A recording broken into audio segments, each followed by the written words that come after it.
Domenica 5 aprile, Pasqua di Resurrezione, è il 95esimo giorno dall'inizio dell'anno, ne mancano 270 al termine. Il sole sorge alle 6:44 e tramonta alle 19:44.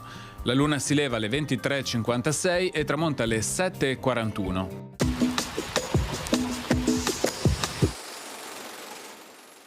Tragica giornata per Venezia. Prima un terribile incendio devasta 18 contrade e danneggia la chiesa di San Marco e Palazzo Ducale. Poi, come se non bastasse, segue un terremoto che procura altri danni alla città martoriata.